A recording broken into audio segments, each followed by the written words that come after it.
Hello मेरे प्यारे बच्चों, आप सभी का अंकित एकेडमी में बहुत बहुत स्वागत है। बच्चों, हम लोगों ने पिछली बार क्या पढ़ा था? अभ्यास नंबर 2.1। ठीक है, आज हम लोग अभ्यास नंबर 2.2 सीखने वाले हैं। ठीक है, आइए शुरू करते हैं। तो मैं बता दूं आपको, आपके अभ्यास नंबर 2.2 में क्या है। उसमें आपको द्विघात समीकरण का क्या करना है? शून्यक निकालना है। ठीक है, आपको बहुपद दिया रहेगा, उसका शून्यक प्राप्त करना है। और दूसरी चीज़ क्या सीखनी है? उसके शून्यकों और गुणांकों के संबंध की सत्यता का जांच करना है। ठीक है, तो आइए मैं क्वेश्चन नंबर क्या है 1 का फर्स्ट वाला लेके सॉल्व कर रहा हूँ। ठीक है, क्या है?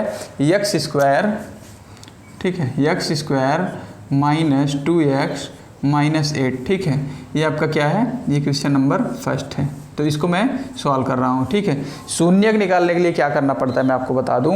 किसी भी बहुपद का क्या करना पड़ेगा आपको? गुणनखंड, मीन्स फैक्टर करना पड़ेगा। ठीक है, तो आइए करते हैं। शून्यक करने के लिए इस टाइप के क्वेश्चन के देखिए, मैं इसका फॉर्मेट लिख रहा हूँ। क्या होता है वास्तव में? ये होता क्या है?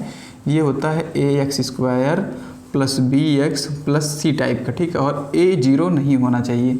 ये हमारा इस टाइप का समीकरण है। ठीक है, तो हम लोग को यहाँ पे क्या करना है? यहाँ पे हम लोग को ये जो हमारा c है मीन्स 8 है, इसको दो पार्ट में ब्रेक करना है। और किसके? गुणा के फॉर्म में। मीन्स जैसे मान लीजिए एक टुकड़ा इसका a हो गया, दूसरा b हो गया। ठीक है, a गुणे b के रूप में करें तो 8 है, और वही उसी सेम संख्या को हम लोग a प्लस b कर दें तो कितना है? -2 है। ठीक है, गुणा करें तो कितना है? -8 है, और इसको जोड़ दे तो कितना है? -2 है। ठीक है, यहाँ पे देख लीजिए, कंपेयर करिए। यहाँ पे प्लस b से कंपेयर करेंगे तो यहाँ को -2, और प्लस c से कंपेयर करेंगे तो -8 होगा। तो हम क्या कर रहे हैं? मैं 8 को लिख सकता हूँ -4 × 2। ठीक है, अगर इन दोनों का मल्टीप्लाई मैं कर रहा हूँ तो कितना आ रहा है? -8 आ रहा है। और इन दोनों को मैं अगर जोड़ रहा हूँ तो क्या आएगा? -2 आएगा। ठीक है, आप लोग को ये बेसिक तो पता ही होगा कि अगर दो संख्याओं को हम लोग आपस में जोड़ते हैं तो हमेशा साइन किसका लगता है? जो बड़ी वाली संख्या होती है। तो यहाँ पे हमारा 4 बड़ा है, इसलिए हमारा जो है नेगेटिव है, 4 नेगेटिव है, तो हमारा रिजल्टेंट जो आएगा -2 आएगा। ठीक है, तो आइए हम लोग इस वैल्यू को वहाँ पे पुट करते हैं। ठीक है, इस तरीके से समझ लेंगे एक क्वेश्चन, तो बाकी आप खुद लगाएंगे। ठीक है, तो देखिए यहाँ पे मैं लिखूँगा एक्स स्क्वायर माइनस का 4x प्लस का 2x माइनस का 8। इतना काम हुआ ना। इसके बाद बस कॉमन लेना है, बाकी कुछ नहीं है। ठीक है, इन दोनों में और इन दोनों में अलग अलग से कॉमन मिल रहा है आपको। यहाँ पे क्या मिल रहा है? यहाँ पे मिल रहा है मुझे x, बचेगा x माइनस 4। ठीक है, यहाँ पे क्या मिल रहा है? प्लस का 2। ठीक है, यहाँ भी बच जाएगा हमारे x का -4। ठीक है, अभी इन दोनों ब्रैकेट को देख लो, common same x into x -4 है, 2 इंटू x -4 है, तो हमको x -4 कॉमन दिख गया। ठीक है, बचेगा क्या है? यहाँ पे बचेगा x, यहाँ पे बचेगा x प्लस 2। ठीक है, इस तरीके से हमारा इसका फैक्टर हो गया। तो हम लोग शून्य निकालेंगे तो क्या लिखेंगे? लिखेंगे x -4 = 0, तो x इक्वल टू क्या होगा? प्लस का 4। ठीक है, ये हो गया हमारा एक शून्यक। और दूसरा शून्यक क्या होगा? x प्लस 2 = 0, तो यहाँ पे हो जाएगा x इक्वल टू -2। ये दोनों हमारे क्या हो गए? शून्यक निकल गए। क्या क्या? 4 और कामा -2। ठीक है, तो अब इसके बाद हमको क्या करना है? इसके बाद इसके गुणांकों और शून्यकों के संबंध की सत्यता का जांच करना है। ठीक है, अच्छा, अभी क्या होता है? जो मूलों का योगफल होता है। ठीक है, आप लोग थोड़ा नोट कर लीजिए, फिर मैं इसके आगे का बता रहा हूँ आपको। ठीक है,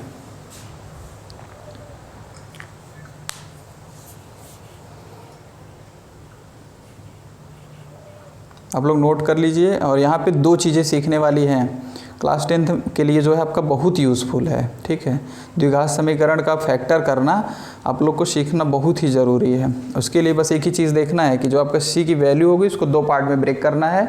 मल्टीप्लाई करने पे c वाला पोर्शन आना चाहिए, और ऐड करने पे दोनों वैल्यू को ये b वाला पोर्शन आना चाहिए। ठीक है, जैसे मैंने किया, यहाँ पे 8 था तो मैंने क्या किया? -4 × 2 किया, कितना आया? -8 आया, और उसी दोनों को जोड़ दिया मैंने, क्या हुआ? तो यहाँ पे हमारा -2 आ गया। ठीक है, सेटिस्फाइड करनी चाहिए वैल्यू, इधर उधर का नहीं आना चाहिए। अगर -8 के बजाय गुणा करने पे कुछ अलग आया या जोड़ने पे कुछ अलग आया तो आपका इक्वेशन गलत हो जाएगा। ठीक है, और उसके बाद क्या करना है? सिर्फ सीधा सीधा कॉमन लेना है। ठीक है, अभी बहुत सारे क्वेश्चन हैं, आप लोग 3-4 मैं बता रहा हूँ, 1-2 आप खुद ट्राई कीजिएगा। तो 4 क्वेश्चन है, 4 क्वेश्चन अगर आप समझ लेंगे अच्छे से तो आप लोग पूरा कर पाएंगे। ठीक है, चलिए मैं इरेज करता हूँ। आपकी वैल्यू क्या है? 4, -2 आई है इसके शून्यक। ठीक है, यहाँ तक मैं छोड़ रहा हूँ क्योंकि इस इक्वेशन का मुझे काम है। ठीक है, अब एक चीज़ बोला है क्या कि मूलों का योगफल, मूलों का योगफल,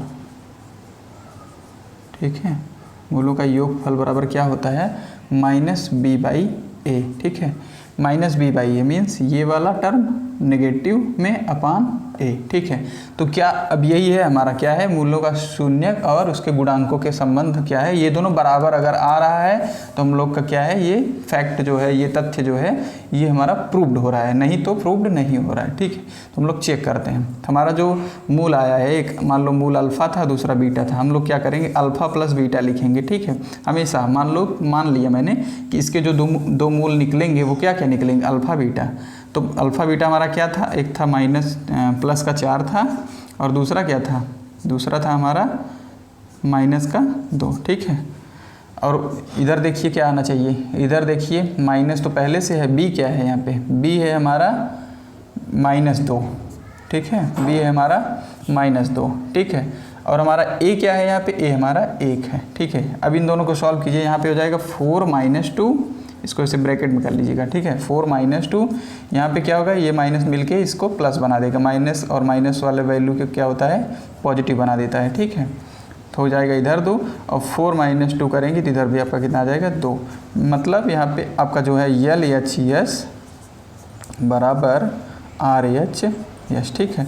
इस तरीके से हमारा क्या हुआ, उसके शून्यक और गुणांकों के बीच जो संबंध की सत्यता है उसका जांच हो गया, ठीक है। इस तरीके से आप लोग को ये क्वेश्चन कंप्लीट करना है। आपके एग्ज़ाम में जब आएगा या आपके यहाँ पे टेस्ट में कोई पूछता है आपसे, तो आप लोग क्या करेंगे, पहले उसी क्वेश्चन का फैक्टर करेंगे, शून्यक निकालेंगे, शून्यक निकल गया, उसके बाद क्या करेंगे, मूलों का योगफल, उसकी क्या है यहाँ गुणांकों के मतलब बीच रिलेशन होता है -b/a, ठीक है। मूलों का योगफल का ये रिलेशन है -b/a, ठीक है।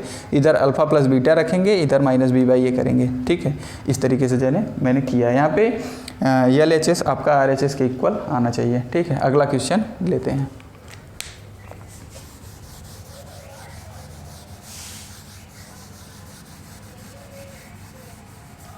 ठीक है, अगला क्वेश्चन आपका क्या है, 4s² -4s + 1, ठीक है। ये क्वेश्चन अगले वाले से थोड़ा सा अलग है, ठीक है। वहाँ पे a की वैल्यू 1 थी, जहाँ पे a की वैल्यू 1 होगी वहाँ पे डायरेक्टली आप c का जो है फैक्टर कर लेंगे, c को गुणा के 2 फॉर्म में तोड़ के, और सेम अगर वहाँ पे c आ गया और उसको जोड़ने पे b आ गया तो हमारा वो सेटिस्फाइड कर जाएगा। लेकिन यहाँ पे क्या करना हो, यहाँ पे सबसे पहले आपको करना होगा इस c का a से मल्टीप्लाई, मतलब 1 का 4 में गुणा करेंगे कि ये कितना आया, 4 आया। अब 4 का आप लोग को गुणनखंड करना है, ठीक है। इसको 2 पार्ट में ब्रेक करना है, एक मल्टीप्लाई के पार्ट में, एक ऐड के पार्ट में। मतलब a + b हमारा कितना आना चाहिए, -4 आना चाहिए, ठीक है। और a × b कितना आना चाहिए, 4, ठीक है। a × b कितना आना चाहिए, 4। तो a + b कितना आना चाहिए, -4, a × b कितना आना चाहिए, +4, ठीक है। a + b -4 यहाँ देख लीजिए, और a × b हमने क्या किया, इसका मल्टीप्लाई किया, जो वैल्यू आई उसी वैल्यू को आना चाहिए, ठीक है। तो हम लोग करते हैं, तो हम लोग क्या करेंगे, हम लोग लिख देंगे यहाँ पे जो हम लोग का पार्ट ब्रेक करने पे आ रहा है। इस तरीके से आप लोग को भी सोचना पड़ेगा, ठीक है। इसको लिख सकते हैं -2s, ठीक है, +1, ठीक है। हमने कैसे सोचा, हमने देख लिया कि हमारी वैल्यू क्या है, ये 4 है, ये पॉजिटिव है। पॉजिटिव मल्टीप्लाई के केस में a × b कब पॉजिटिव आएगा आप बताइए, या तो वो कब आएगा जब दोनों समान संख्या होंगी, मतलब समान, या तो धनात्मक होगी दोनों और या तो ऋणात्मक होगी दोनों, ठीक है। इसी केस में हमारा क्या होगा, पॉजिटिव आएगा मल्टीप्लाई का। लेकिन अगर हम क्या करें, दोनों को क्या करें, धनात्मक ले लेंगे, तब हमारा b वाला सेटिस्फाइड नहीं करता, इसीलिए हमने क्या किया, दोनों को ऋणात्मक लिया है, ठीक है। ये तो है समझ के तरीका, ठीक है। ये आप लोग क्या कर रहे हैं, समझ के पढ़ेंगे तो कभी भूलेंगे नहीं, ठीक है। हो गया अब यहाँ पे आपका ये, ठीक है। यहाँ पे 2s कॉमन मिल रहा है हमको, 2s कॉमन ले लिया, यहाँ कितना बचेगा, 2s -1 सीधा। अब यहाँ पे -1 कॉमन ले लीजिएगा, यहाँ पे बच जाएगा 2s -1, ठीक है। अब देखिए ये ब्रैकेट सेम हो गया, कितना हुआ, 2s - 1 और यहाँ भी बच रहा है जो वो है 2s माइनस 1, ठीक है। इस तरीके से आप लोग क्या करेंगे, इसको s की वैल्यू निकाल लेंगे। 2s माइनस 1 इक्वल टू 0 है, तो s इक्वल टू कितना हो जाएगा 1/2, ठीक है। सेम है तो सेम ही आएगा, मतलब इसके दोनों मूल कितने आ गए 1/2 कामा 1/2, ठीक है। यहाँ तक आप लोगों ने कर लिया। इसके आगे क्या करना है, अभी जो मैंने बताया था मूलों का योगफल -b/a के बराबर होना चाहिए, ठीक है। तो मूलों का योगफल हमारा क्या है, अल्फ़ा प्लस बीटा जो है वो क्या होना चाहिए, वो -b/a के बराबर होना चाहिए। तो हमारा क्या आया था 1/2 + 1/2, ठीक है। यही हमारे दोनों मूल आए थे, आधा और आधा मिल के 1 होगा। ये हमारा -b/a करने पे भी 1 आना चाहिए, ठीक है। मैं कर रहा हूँ। इक्वेशन हमारा क्या था, इक्वेशन मेरा यहाँ से मिट गया, ठीक है। इक्वेशन हमारा था 4s² - 4s + 1, ठीक है। -b, ठीक है। माइनस पहले यहाँ रहेगा तो -b कितना होगा -4, ठीक है, बाई यहाँ पे a कितना है, a भी हमारा 4 है, ठीक है। इसके आगे क्या होगा हमारा, यहाँ पे सीधा सीधा 1 हो गया, इक्वल टू यहाँ पे माइनस माइनस मिल के प्लस, और 4/4 कट के क्या आ जाएगा 1, देख लीजिए। यहाँ पे भी LHS इक्वल टू RHS अपना हो गया, ठीक है। इस तरीके से आप लोग क्या करेंगे, जो बचा हुआ क्वेश्चन है आपका, ठीक है, उसको आप लोग ट्राई करेंगे। जो क्वेश्चन नहीं आएगा उसको आप लोग कमेंट करेंगे। हम अगले वीडियो में, अगले क्लास में आपको बहुत अच्छे से समझाने की कोशिश करेंगे।